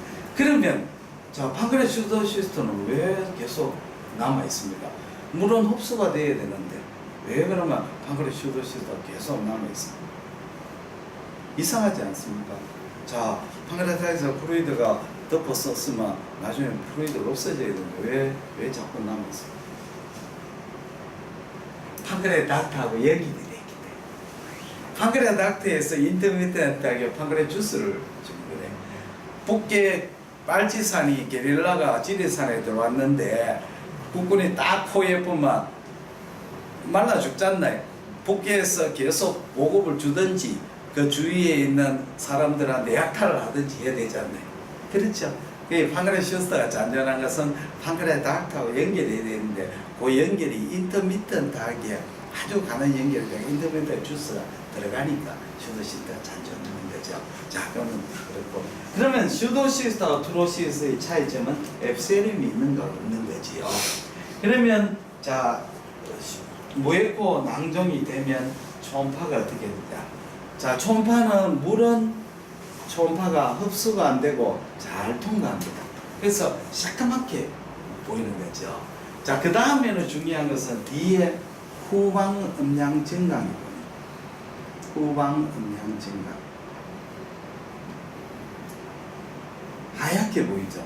그러면 초음파에서 왜 후방 음량 증강이 보이느냐 하는데, 초음파가 물을 통과하면서 이 음량이 커지는 게 아니고 물을 통과하면서 감쇄가 거의 안 되기 때문에 그렇습니다. 쉽게 말하자면 우리가 과대학 다닐 때 시험을 치는데 1등이 60점 따고 꼴찌가 40점 되면 이렇게 40점 플러스가 100점, 80점. 저는 아주 제시험 없이 잘 통과합니다. 문제는 불행한 일이 80점, 20점이 되면 불행한 사태가 생기죠. 이렇게 되어버리죠. 그렇게 되면 발이 제시를 쳐야 됩니다.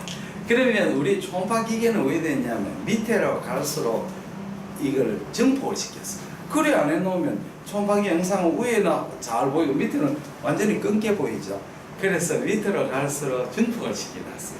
초음파 빔이 물을 통과하면서 감쇄를 적게 되기 때문에 뒤에 갈수록 좀 증폭을 시켰기 때문에 이렇게 후방 음량 증강이 나옵니다. 자, 이해가 되셨죠? 그 다음에 중요한 게 있습니다.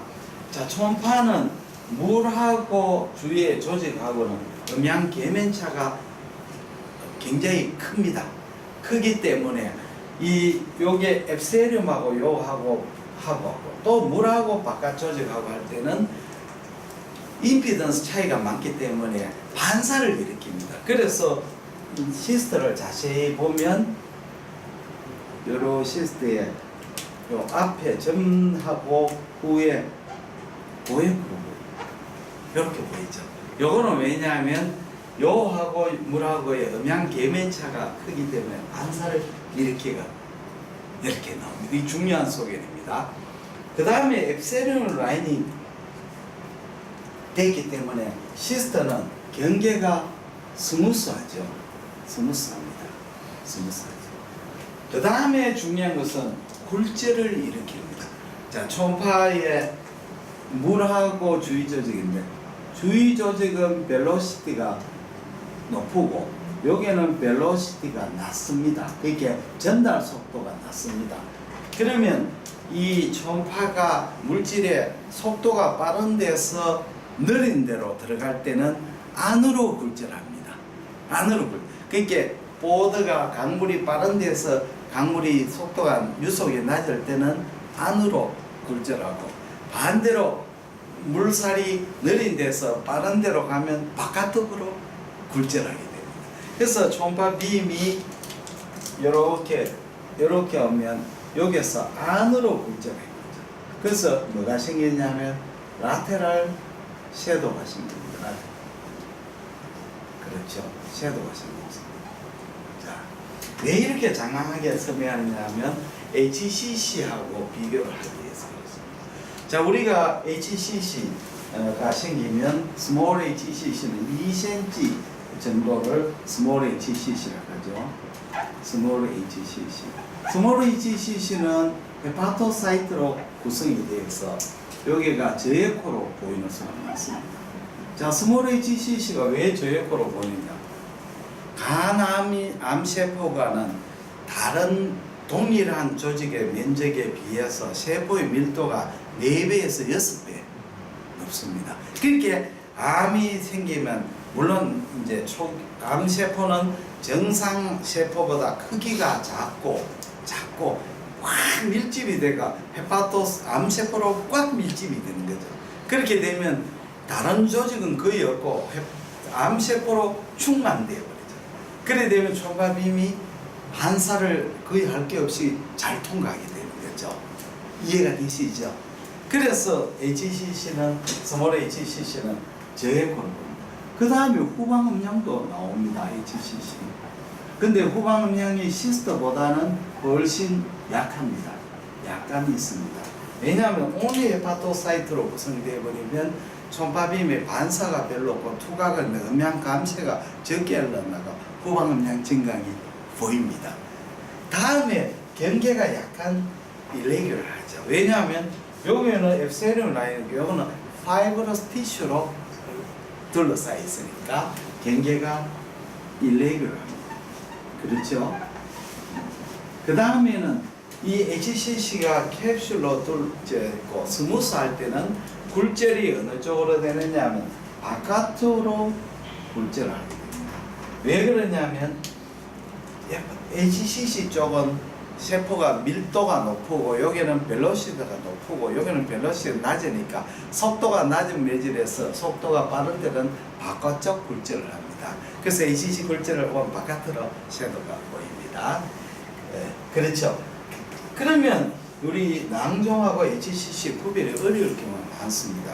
어떠냐 하면 우리가 HCC 어떤 경우에는 이게 HCC인지 1cm 정도에서는 CT로도 구별이 잘 안 되는 경우가 많습니다. 그럴 때는 초음파가 어떨 때는 도움이 될 때가 있습니다. 제일 중요한 포인트는 뭐냐? 첫째, 경계가 스무스하냐, 일레귤러하냐. 그 다음에 두 번째 중요한 요게 이게 제일 그렇죠. 굉장히 중요합니다. 사실은 저에코하고 무에코는 종이 한 장 차이밖에 안 납니다. 어느 정도 참 야구의 2할 9푼 구리하고 3할하고는 한 시즌에 안타 4개, 5개 4개 더 잘 치면 3할 4개 못 치면 2할 9푼이죠. 3할 타자는 강타자고 2할 9푼 타자는 평범한 타자입니다. 평범한 타자입니다. 연봉 협상이 아주 불리하지요. 자, 이해가 되셨죠? 예. 그 다음에는 이제 무에코 다음에 무에코가 나오는 물질은 물하고 그 다음에는 림프액하고 림프하고 혈액이 무에코 나오죠. 이 세 가지입니다. 무에코. 다음에 이제 아이소에코, 음에코, 보에코, 저에코라고 있네. 저에코. 우리 몸의 대표적인 저에코가 머슬입니다. 근육이죠. 근육은 균질한 세포로 구성되어 있고 초음파빔의 반사가 거의 안 되죠. 그래서 잘 통과하니까 머슬은 근육입니다. 그러나 우리 몸에 어떠한 조직이든지 플루이드가 보이기 시작하면 에코가 떨어져가 저에코로 보이는 거죠. 그렇죠? 예. 다음에 우리가 이제 아이소에코, 음에코 이 중요합니다. 초음파하고 CT하고는 차이가 많죠. 초음파의 장점이 있고 CT의 장점이 있습니다. 초음파는 초음파의 임피던스 차이에서 우리가 영상을 만들어 보는 거고 엑스레이나 CT는 이 엑스레이의 흡수의 차이에서 만드는 겁니다. 그래서 예를 들자면 우리가 리버 시로시스 환자인데 1cm에 되는 결절, 리제네틱 결절은 초음파에서는 뚜렷하게 보이는데 CT에서는 찍으면 아무것도 안 보일 수가 있어요. 반대도 있습니다. 해망지오마 같은 경우인데 초음파에서 해망지오마 한 개가 보이니까 CT를 딱 찍어보면 CT에서 여러 개 보여요. 그래서 내가 그 부위를 딱 정확하게 타겟했는데도 초음파에 안 보이는 거예요. 그렇죠. 그러니까 결국은 이 해망지오마가 주위하고 에코가 대조도의 차이가 없으면 안 보이는 겁니다. 그러니까 이 초음파 CT가 좀 틀리는 거죠. 보는 게. 그러면 우리가 이제 아이소에코 결절이 제일 진단에 문제가 되는데 아이소에코 결절을 추정하는 크루가 있습니다. 이게 결절이라고 하는 걸 알게 되면 첫째는 돌출할 때 결절이 아이소에코 결절이라도 이렇게 돌출하면 이렇게 결절을 할 때 여러분 알겠죠? 그 다음에 혈관을 디스플레이스먼트 혈관이 이렇게 있는데 혈관이 이렇게 밀어버립니다. 결절이 있구나 알 수가 있는 거죠. 그렇지 않습니까? 다음에 결절은 결절 내에 결절 안에 혈관이 있습니다. FNH거든요. 포칼 노즐 하이퍼플라시아. 센터 부분에 요렇게 동맥혈이 문좀 열어주고 모델이 왔는 것 같습니다. 동맥혈관이 이렇게 있으면 이것이 결절이라는 거 같죠. FNH 가는 병 우리나라는 굉장히 드뭅니다. 어서 오세요. 우리 잘 오셨어요. 조금만 기다려 주시죠. 포칼 노즐 하이퍼플라시아. 여기 이제 우리나라는 굉장히 드뭅니다. 그러나 서양에는 많은 병이죠. 이 병은 무슨 병이냐 하면 우리 간은 혈류를 두 군데서 받죠. 문맥하고 간동맥에서 받지 않습니까? 그렇게 포탈벤하고 헤파틱 아트리에서 받는데 간의 페리페리 부분에서 어떻게 하나님 만들다가 포탈벤을 못 만들 수가 있습니다. 그럴 수가 있습니까? 뭐 만들다 보면 빠져먹습니다. 그러면 포탈벤이 없으면 헤파틱 아트리 밖에 없으면 간세포는 살아야 될까 이래. 그러면 헤파틱 아트리를 플란서스 프라이가 먹고 살아야 되는 거죠. 무슨 뜻인지 아시겠지? 자, 간의 변연이 이렇게 있는데 요게 FNH 결절은 중심부에 요게 아트리가 있고 요게 아트리가 방사선으로 이렇게 뻗는 거죠. 요게 아트리죠. 여기에서 세포가 엄청 길 보이는 거죠. 그렇죠. 그게 우리가 정상 리버하고는 완전히 틀린 거죠. 정상 리버는 헤파틱 아트리 포탈벤이 모여가지고 사이너스 돼가지고 리버로 들어가지 않네. 그게 이거는 헤파틱 아트리에서 방사선으로 뻗어나가는 거죠. 포탈벤이 없는 거지요. 그래서 이 FNH, 이 칼라도 그 다음에는 중요한 소견이 자. 결절이 이렇게 있으면 결절은 아이소에코라도 주위에 이렇게 헬로가 있는 거죠. 헬로. HCC죠. 헬로는 저 에코죠. 자, 이게 HCC에 헬로가 있는 경우죠. 그럼 이 에코가 비교적 아이소에코라도 주위에 헬로가 있으면 결절인지를 알 수가 있죠.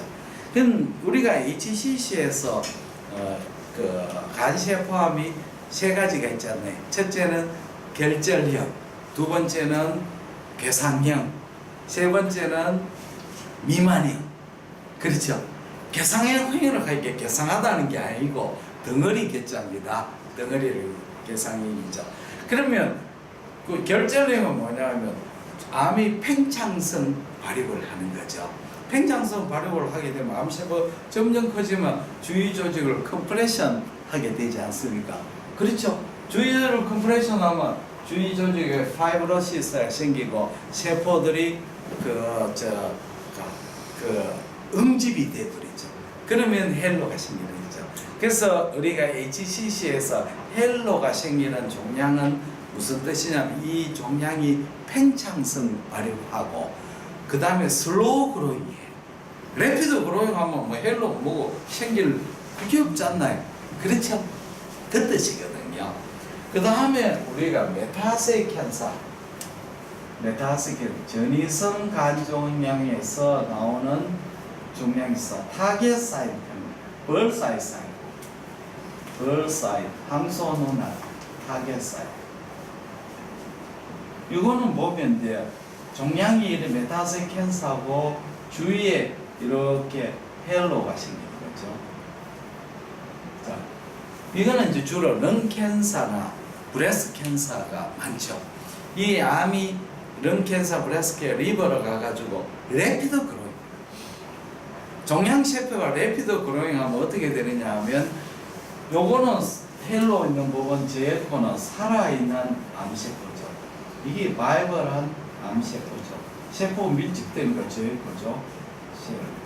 여기에는 화교레이션 네크로시스, 음고개사를 음고개사를 일으키면 보에코가 되는 거죠. 그렇죠? 네. 그런데 또는 여기에 네크로시스를 리퀴팩션 네크로시스는 이런 뜻이겠죠. 요 안에 무에코, 저에코, 보에코, 무에코 이런 기색이 생길 수도 있습니다. 자, 이거는 두 개가 전혀 메커니즘이 틀린 거죠. 이건 종양이 팽창해가 컴프레션해가 헬로를 만들고, 요거는 종양이 레피드 그로잉해가 센터 부분의 중심부에 변성을 일으키는 거죠. 근데 이것도 감별이 좀 어려워요. 자, 그러면 감별의 포인트, 어떤 체계를 보면 뭐라고 써놨냐면, ACC의 헬로는 얇고, 메타스의 캔서는 헬로가 두껍다. 이래다는데, 사실 뭐, 두껍다, 얇다 하는 그거는 보는 사람 주관 요소가 너무 좌우되는 요소죠. 근데, 이제 중요한 것은 이겁니다. 이 HCS에서 헬로가 생기려면 적어도 종개의 크기가 2cm는 돼야 되는 거죠. 2cm 정도 돼야, 2cm 이상 돼야 헬로가 생기는 거죠. 2cm 이상, 3cm 정도 돼야 헬로가 생깁니다. 메타셀 캔서는 2cm 미만에도 헬로가 생기죠. 그러니까 다시 말씀드리면 종개의 크기가 1cm에서 2cm 범위 내에서 이런 헬로가 있을 때는 메타셀 캔서가 늘 가능성이 많죠. 그렇죠? HCC보다. 이해가 되셨죠? 네. 자, 이렇게 됩니다. 그 다음에는 이런 헬로가 또 강의를 다 했네요. 자, 지금부터 이제 정리를 들어가는 순서입니다. 자, 우리가 초음파를 공부할 때는 야구 구경하는 거하고 똑같습니다. 초음파가 재미있는 것은 이 참 생각을 검사하는 사람이 생각의 여지가 많습니다. 야구가 재미있는 것은 야구는 관중이 감독이 될 수가 있잖아요. 가령 원아웃에 1사 1, 2를 때는 작전할 게 무지무지 많아지잖아요. 원아웃에 1, 2로 두면 방공할 수 있고 번트 될 수 있고 히트 핸드 런드 할 수 있고 뭐 여러 가지 작전을 구사할 수 있잖아요. 그래서 우리가 야구는 그 좋은 점이 관중이 감독이 될 수 있다는 좋죠. 그러면 초음파를 공부하는 사람 중에서 제일 하급은 뭐냐? 그냥 초음파에서 종개가 보인다. 리브의 종개 보이네. 그 다음에 진료원에서 써가지고 엑스레이 영상의학과에 메스가 보이니까 그 CT 찍으십시오. 물론 이것도 훌륭하죠. 종개 초음파는 진단보다 병변을 발견하는 것이 제일 중요하니까 충분하게 역할을 했습니다. 그 다음에 그건 하급이고 중급이 되면 이걸 딱 보고 이것은 리버에 뭐 S 몇 번에 있다, 7번이 있다. 종개는 헬로가 있고 종개의 에코제네시스는 어떻고 주위에 S를 침범했는지 없는지 포탈병이 났는지 그럼 다 보고 이제 CT를 의뢰하는 이 사람 아주 엑셀런트 중급이죠. 고급이 되면 이제 뭐 하냐 이걸 보고 CT는 어떻게 나올 거고 그 다음에 이제 MR은 어떻게 나올 거고 이것이 병리학적으로 나중에 보면 어떻게 나올 것을 추정해가지고 하는 선생님 이거는 고급이죠. 완전 고급이죠. 그렇지 않습니까? 야구 선수에 모익하면 이상하지만 야구수의 최고의 우리나라의 야구의 천재가 기아 타이거스에 누굽니까? 그 유격수 이종범이 야구의 천재 아닙니까? 야구의 천재고 화려한 플레이에 잘 치고 수비 잘하고 그래서 이종범이 일본의 주니치 드래곤스에 갔잖아요. 가가지고 처음에는 내야수 하다가 나중에 외야수로 돌려졌죠. 그 우리나라는 굉장히 화려한데 주니치 드래곤스의 감독을 보니까 뭐가 문제냐면 이종범이 굉장히 플레이도 화려하고 좋은데 내야수는 화려한 플레이보다는 견실한 플레이가 더 중요하잖아요. 그래서 이종범이가 활약하다가 좋은 내야수가 나오니까 이종범이를 내야수 외야수로 돌려보고 그 선수가 내야수를 잘 차지했잖아요. 근데 외야수 가니까 이종범이가 불리하잖아요. 외야수는 타격이 좋아야 되잖아요. 그렇지 않나요? 그래서 결국 주니치에서 크게 좀 가까운 못 받고 우리나라 왔지요. 그렇게 그 야구도 그렇지 않나요? 가장 잘하는 선수는 평범한 플레이를 하거든. 그래서 외야에 내가 유격수 저쪽에 레프트 자익수 같으면 자익수 할 일이 별로 없지 않나요?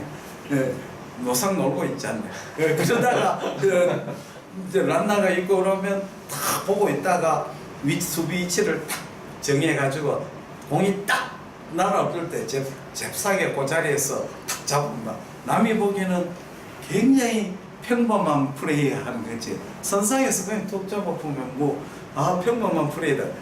어떤 선은 위치를 못 잡아가 막 쫓아가가 슬라이딩 캐치하면 박수가 나오는데 만약에 그거 3번 잘하다가 한 번 놓치면 그렇죠. 그러니까 이제 그게 마찬가지죠. 그러면 정리를 하면서 쭉 설명을 하겠습니다. 자, 우리가 이제 가장 초음파를 잘 이해하는 그 혈관종을 설명하면 이해 아주 재밌습니다. 자, 혈관종은 아까 보면 고에코로 보였잖아요. 스몰 해망종. 그러면 스몰 해망종은 왜 고에코는 보이느냐? 소혈관종. 혈관종은 해부학적으로 보면 이 혈관이 딜라테이션 되는 거죠. 종괴가 이렇게 있는데 종괴 안에 유수한 바스큘러 레이터, 혈관이 이렇게 확장되고 혈관이 다 연결이 되어 있죠. 혈관 내강이죠. 그리고 내강이 있고 그 다음에 여기 엔도세리움으로 되어 있고 그 다음에 여기는 결합 조직이 있고. 자, 혈관종은 캡슐이 없거든요. 그러면 혈관종의 경계는 스무스합니까? 일레귤하죠. 그게 꼭 생각해. 우리가 캡슐로 둘러싸 두꺼운 캡슐로 되면 경계가 스무스하고 캡슐이 얇으면 없거나 얇으면 일레귤합니다. 그래서 혈관종 자세히 보면 경계는 좋지만 약간 일레귤합니다. 맞습니다. 경계가. 자, 그러면 초음파가 혈관종을 통과하면서 반사를 무지하게 하죠. 바스큘라 레이크하고 엔도세리움하고 반사를 무지하게 하기 때문에 혈관종은 고에코로 보입니다. 그럼 혈관종이 딱딱해가 고에코가 아니고 혈관종의 바스큘라 레이크하고 엔도세리움 커넥티브 티슈하고 반사를 음양 계면차가 크기 때문에 반사를 많이가 고에코로 이해를 주십시오. 자, 이렇게 고에코로. 자, 그러면 혈관종이 커지게 되거나 변성을 해주면 어떤 일이 생깁니까? 자, 혈관종이 이렇게 커집니다. 그 다음에 바스큘라 레이크가 어서 오십시오. 어서 오십시오. 예, 어서 오십시오. 우리 대구에 우리 저하고 같이 하는 김대현 쌤, 우리 박선우 쌤. 혹시 일상 저 강의 많이 들으셨죠? 다 아시는데 박수 좀 부탁드려요. 이자 저 안에 있습니다. 그렇대거든. 자, 그러면 혈관종 내강이 딜라테이션 에코가 어떻게 되겠습니까? 떨어지게 되겠죠? 그렇지 않나요? 시스터 비슷하게 되지 않나요? 그러니까 에코가 떨어지는데 혈관종에 보면 마지널 고에코가 있습니다. 혈관종 보면 마지널 스트롱 에코가 있습니다. 이게는 뭐냐면 변형 고에코대가 왜 생기냐면 혈관종의 내부가 변성이 되거나 에코가 떨어지더라도 페리페레, 혈관종 페리페레는 마이크로바스큘러 스트럭처를 유지하거든요. 그러니까 혈관종에 바스큘러 레이크가 있는데 안쪽은 확장이 되지만 변형은 마이크로바스큘러 스트럭처를 유지하니까 고에코가 나옵니다. 이해되셨죠? 자, 그런데 문제가 뭐냐면 우리가 정상 간에서는 혈관종이 이렇게 있어도 변형 고에코대가 이렇게 보이는데 만약에 주위에 팻 리버나 시로시스가 파이브러스 티슈가 굉장히 많아지면 어떻게 되겠습니까? 마지널 고에코가 감춰져 버려가 뭐 이래 되면 이제 큰 문제가 생기죠. 이게 HCC냐 해망종과 구별이 안 되는 거죠. 그렇지 않나요? 리버 시로시스 환자인데 저에코가 보이고 LC고 그러면 이건 해망종 할 수도 있고 HCC CT를 찍어야죠. 반드시 찍어야 되는 거죠. 그래서 CT에서 우리가 다이나믹 패턴을 보고 진단하는 거죠. 그래서 LC 환자에서는 절대로 결절이 보이면 해방종으로 진단하면 안 되는 거죠. 또 경우에 따라서 HCC도 마지막 스트롱 에코가 보일 수가 있습니다. 왜 그러냐면 자, 우리가 결절 중에서 디스플라스틱 노즐이 있습니다. 디스플라스틱 퇴행성 결절, 이행성 결절이죠. 디스플라스인 노즐은 결절이 베슬이 블라스프라이에 나쁘기 때문에 고에코로 보입니다. 자, 그러면 블라스프라이가 나쁘면 왜 고에코로 보이느냐? 우리 패티 리버도 두 가지 있죠. 마크로 베시큘랄 펜 리버 있고 마이크로 베시큘랄 펜 리버 있죠. 어느 게 더 나쁩니까? 펫이 작은 펫이 있는 게 나쁩니까? 큰 펫이 있는 게 나쁩니까? 마크로 베시큘랄 펫은요, 우리 비만이라든지 이런 게 해서 간으로 헤파토스에서 펫이 가량의 펫이 많이 들어와가 어큐뮬레이션 된 거고, 마이크로 베시큘랄 펫은 헤파토사의 톡식이나 인주를 받으면 헤파토사이트 펫이 바깥으로 배출이 안 되게 되는 거죠. 그래서 우리가 디스플라 노즐은 안에 사이토플라즈만의 펫이 이스크리션이 잘 안 돼가지고 펫이 어큐뮬레이션 돼서 고액으로 보입니다. 여기에 만약에 HCC가 생기가지고 이게 그로잉 하게 되면 어떤 현상이 생기냐? 변연은 고액으로 보이고 내부는 저액으로 보이죠. 이렇게 되면 어떻게 됩니까? 마치 해망저마처럼 보이죠. 예. 자, 그러면 이제 혈관종을 설명하면 모든 게, 이 혈관종은 무수한 에코 다 우리가 나오는 에코 다 나올 수가 있습니다. 자, 그러면 우리가 이제 백면에서 우리가 종 결절을 볼 때 결절이 고에코인 결절은 어떠냐? 첫째는 결절의 구성 성분이 고에코 물질을 가질 때, 그렇지 않나요? 두 번째는 결절의 해망지오마처럼 결절의 구성 성분이 고에코 아니지만 그 안에 있는 스트럭처가 아주 헤테로지너스할 때, 구성이 헤테로지너스해도 되고 스트럭처가 헤테로지너스하면 초음파빔 반사가 많이 돼. 해망지오마처럼 해망지오 안에 여기 고에코 물질이 어디 있습니까? 아무것도 없잖아요. 그렇지 않나요? 고에코 되는 거죠. 그렇죠? 이해가 되셨죠? 예. 저에코인 결절은 대체로 세포가 저에코 물질이고 구성 성분이 세포가 밀집도가 높고 그 다음에 내부가 균질할 때는 저에코로 보이는 경우가 많죠. 예. 물론 그건 다 틀릴 수 있지만 전체적인 아웃라인이 그렇다는 거죠. 자, 그러면 우리가 이제 소화관하고 를 가지고 설명을 하게 되겠습니다. 자, 소안이 우리가 청구조는 어떻게 되느냐? 앱세리움이 있죠. 그 다음에 서브 앱세리알 티슈가 있죠. 그 다음에 무스큘라리스 무코사가 있습니다. 이걸 뭐라 합니까? 무코사라 하죠. 그 다음에는 서브 무코사가 있습니다. SM이 있고, 그 다음에 서브 시로사가 있습니다. 이렇게 돼 있죠. 근데 서브 무코사는 안에 베슬, 림파틱, 너브, 그 다음에 그랜더, 찹다한 조직이 있는 거죠. 그럼 초음파가 여기에 부딪히면, 자, 내강에서 웹세림하고 부딪히면 음양 계면차가 굉장히 크잖아요. 내강하고 웹세림. 그래서 제1층은 선상 고에코로 보입니다. 1층 고에코. 자, 2층은 뭐냐면 주로 무스큘라리스 무코사가 중요한 역할을 하죠. 일부 서브 앱세리움도 하고, 2층 저에코는 대체로 무스큘라리스 무코사하고 서브 앱세리움이 중요합니다. 제3층이 고에코로 나오죠. 이 제3층이 고에코로 나오는 것은 이 서브 무코사인데, 서브 무코사는 절대로 딱딱한 조직이 아닙니다. 물렁물렁한 조직이 그 안에 베슬, 림파틱, 너무 오만 잡다한 구조가 다 있기 때문에 거기에서 통과해서 초음파빔이 반사를 많이 가는 겁니다. 네, 그렇죠. 그 다음에 제4층이 SM이 무스큘라리스 프로포리아, 내가 그걸 빠져먹네. 고유건층. 고유건층은 머슬이니까 이거는 저에코잖아요. 그렇지 않나요? 4층은 저에코, 근육층이죠. 제5층은 또 고에코로 나옵니다. 그러면 외층이 왜 고에코로 나왔냐면 시로사하고 서브 시로사에는 파이브러스 티슈하고 또 요거하고 시로사하고 바깥에 있는 조직하고 음양 그 계면차 크기 때문에 고에코로 이해가 되셨죠? 예. 그 다음에 담낭을 설명을 해드릴게요.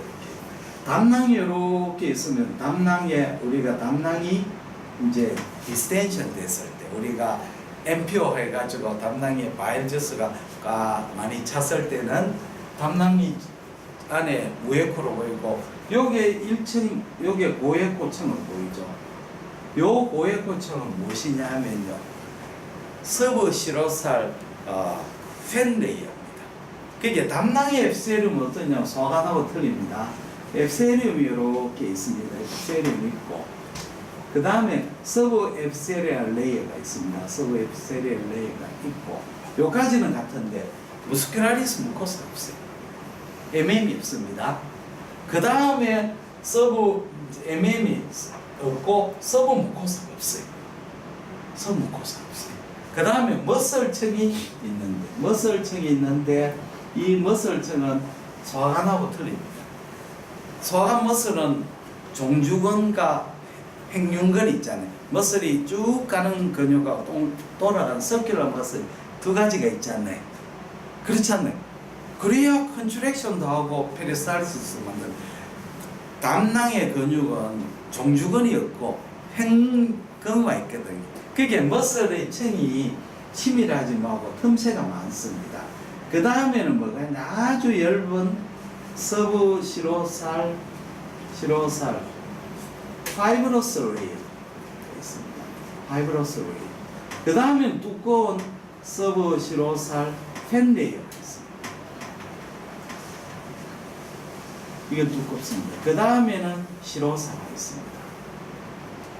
그렇죠? 이렇게 돼요. 그러면 담낭이 디스텐션 되면 요 머슬층도 얇아지고 요 다 얇아지고 요거 서브시로 팬 레이어만 자기 두께를 유지하는 거래. 그래서 요 고에코는 서브시로살 팬 레이어. 무슨 뜻인지 이해가 되겠죠? 그 다음에 담낭 음식을 먹으면 담낭이 왜 됩니까? 컨트랙션 되지 않나요? 컨트랙션은 담낭을 밥을 먹고 나니까 담낭은 이렇게 보입니다. 요렇게 보이죠. 여기에 저에코, 고에코, 또 고에코, 여기는 무에코죠. 요 무에코는 담낭 내강이고, 요 내강의 고에코는 앱세름하고 내강 경계면 내코. 그 다음에 요 저에코는 중간 저에코는 머슬이죠. 머슬이 컨트랙션 되니까 머슬이 굉장히 두꺼워지지 않나요? 그렇죠? 그 다음에 바깥의 고에코는 서브시로살 팬레이어. 이해가 되셨죠? 네. 조금 믿음이 모자립니다. 부흥회를 합의해야 돼, 이럴 때는. 그 다음에 이제 마지막입니다. 우리가 담낭을 공부하면 제일 많이 나는 게 로키탄스키 에이시 오브 사이너스. 그 만날 나오죠. 로키탄스키 에이시 오브 사이는 집이 아데노마이오마토시스 하지만 정상인데도 로키탄스키 에이시 오브 있습니다. 크로닉 콜레시스타이티스도 있습니다. 그게 집에 아데노마이오마토시스는 따지고 보면 크로닉 콜레시스타이티 하나의 변형이라고 볼 수가 있죠. 왜 생기느냐, 로키탄. 자, 담낭 내강의 압이 높아졌습니다. 담낭 내강 압이 엄청 높아지면 앱세륨이 안쪽으로 밀려 들어가는데 문제는 무스큘라리스 무코사가 없는 거죠. 그러니까 저항력이 없잖아요. SM. 그럼 무스큘라리스 무코사가 없으니까 그냥 밀리 들어가고 그 다음에 머슬층이 있는데 이 머슬층이 정상 소관에는 종주근 행근에 있으니까 틈새가 없는데 이거는 틈새가 듬성듬성 있는 거예요. 그러니까 이 앱세륨이 머슬층 사이로 쭉 빠져들어가고 그러면 어떤 현상이 생기냐면 앱세륨이 이렇게 와가 확장이 이렇게 되는 거죠. 이렇게 이게 로키탄스키 에이시 주위에 머슬층이 하이퍼트로피 되고 그렇게 이게 확장이 되면서 여기에 있는 바일 주스가 바깥으로 나가가 인플레메이션을 일으키가 파이브로 티슈도 증식되고 머슬층도 증식되는 게 로키탄스키 에이시 오브 사이너스죠. 그렇죠. 그 로키탄스키 에이시 오브 사이너스 메커니즘이 생기는 것은 이게 결국 무스큘라리스 무코사 없고 무코사가 없고 그 다음에 머슬층이 치밀하지 못하기 때문에 이런 현상이 생깁니다. 이해가 되셨습니까? 그러면 이것으로 초음파 기초 강의를 마치겠습니다.